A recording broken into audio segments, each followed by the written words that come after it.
Hey all, Grace here. Today I want to show you something I use in my own single player world. It's a villager storage system comprising of different sized cells that act to hold on to villagers. So, how normally I would have villagers bred is through just a breeding farm, and then I would need somewhere to put them so that farm could keep producing villagers. So I take them out of range and then I have them dropped into something like this.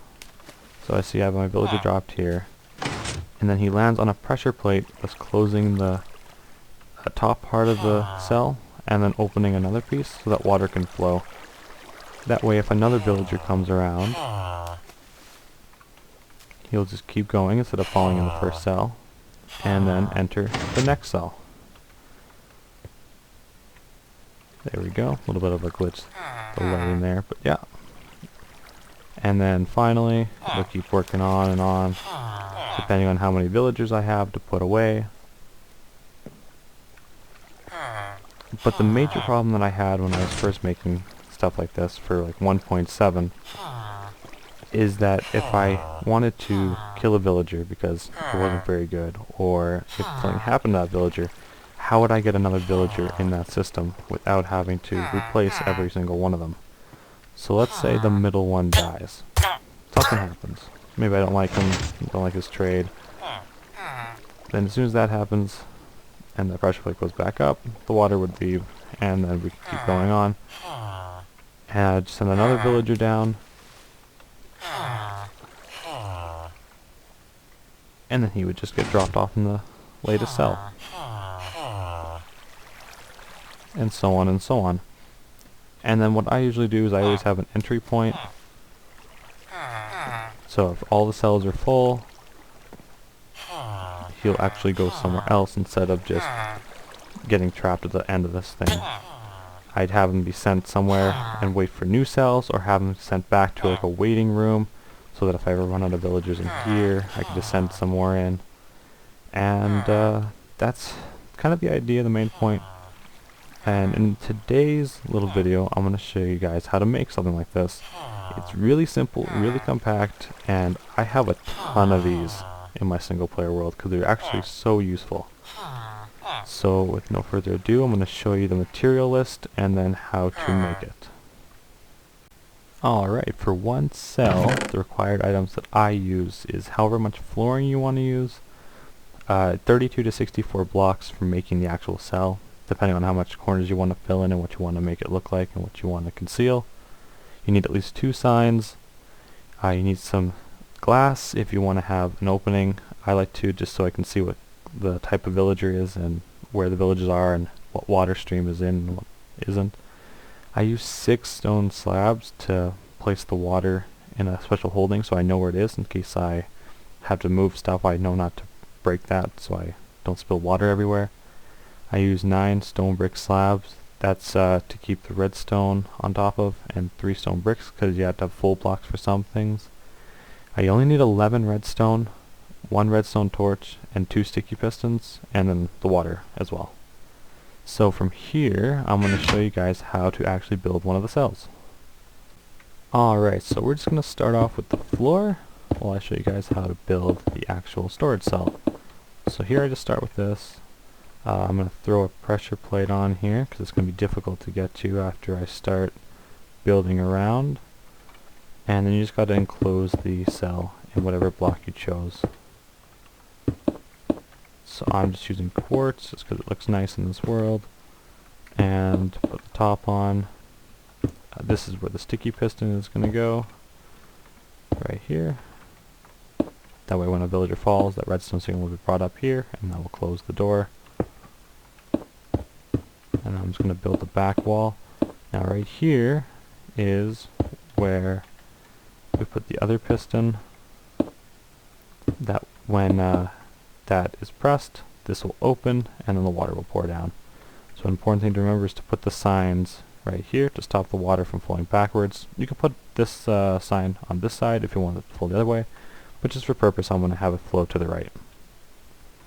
Then I'm going to put some glass so I can see what's happening, and I'm going to go a little bit further over here just because the technical size of this is 4 wide and a little bit back. So from here we got to grab the signal that the pressure plate brings. Here's the pressure plate right here, and I just bring it out a little bit higher right here. And just for materials and actually seeing the signal, that's why I have it come out like this.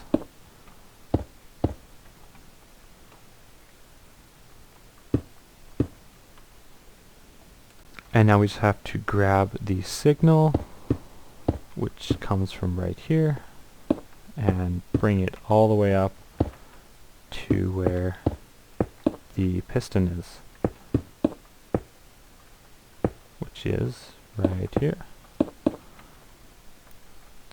And then we just bring it around and right here.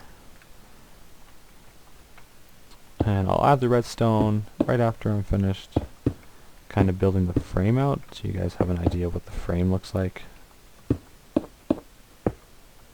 Right there. And we need to have a reverse for it, so I'm just going to show you that you use a redstone torch. That'll have that pushed down while this is open, and then when it signals, it'll change this to be pushed up and that pushed open. Push close, sorry. And then from there, we just bring the signal that's down there all the way up to here, which when this block is powered will turn off the redstone torch. So only redstone you need is only 11, and it's very simple to place once you have the frame in place.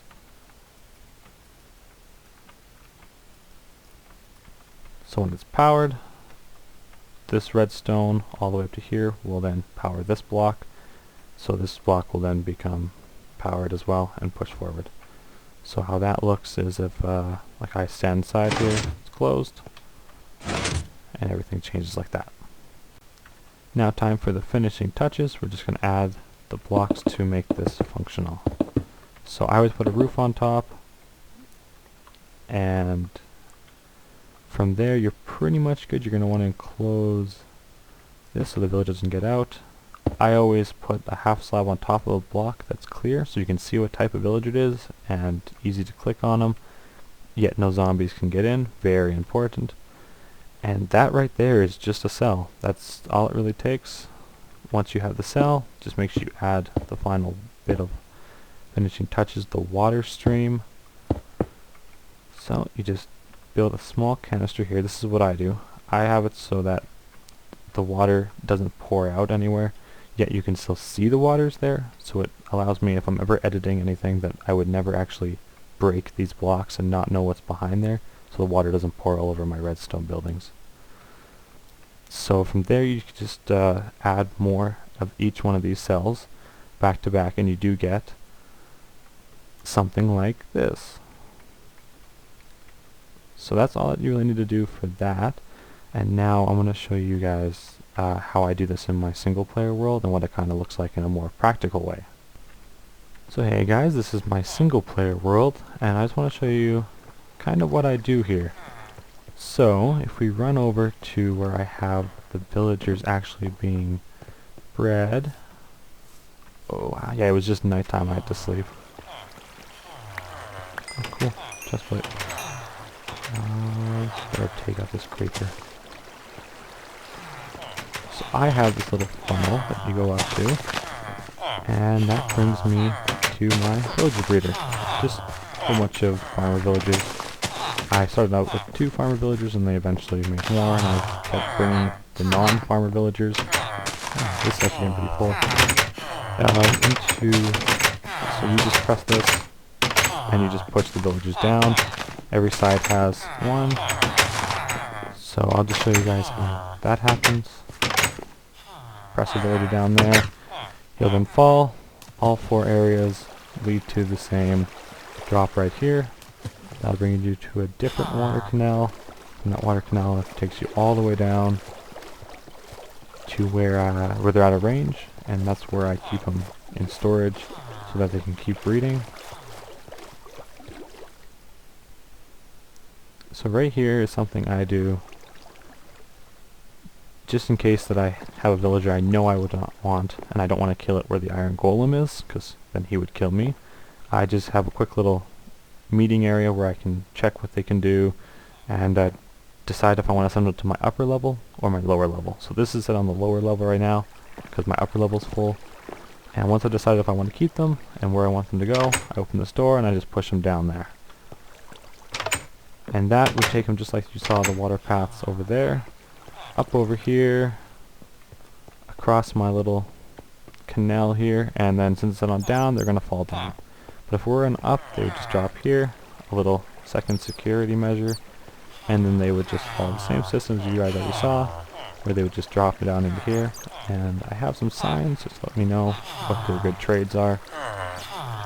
And this is kind of what the practicalness comes in. I have a ton of these cells, and a ton down there. So say this gets full, which it hasn't yet, but it's close to being, then I would just have them get dropped down back into that same stream that I took you guys over here to. And the same goes for down here. This one's also almost full. They would drop down from the top, go through, all the way through, and if they don't have an open slot, they get dropped back down into that water stream that we got here from. And that's kind of the practical way. You can still click on the villagers, do all their trades. They're not in any harm, and I know that for a fact because I enclose them really well. I'll show you guys what I like to do with my redstone. Just because it does take a lot of work, I like to kind of showcase it by allowing you to kind of view it. So behind the whole villager cells, I have it all glass ceiling, and then all the pieces are right here. And I have a sandstone floor, so I know where the floor is, and that way I never dig into the stuff. And the whole system looks like this on both floors. And that's just kind of what I like to do with my villagers, and I thought I might share that because I figured I made a really compact villager cell, and that's what I like to do with my villagers. Gonna keep them for when I need to trade. Then I make them beacons and get awesome books. So you guys should try that out in your single player world if you're interested. And thanks for watching, and hope to see you guys in the next video. Bye.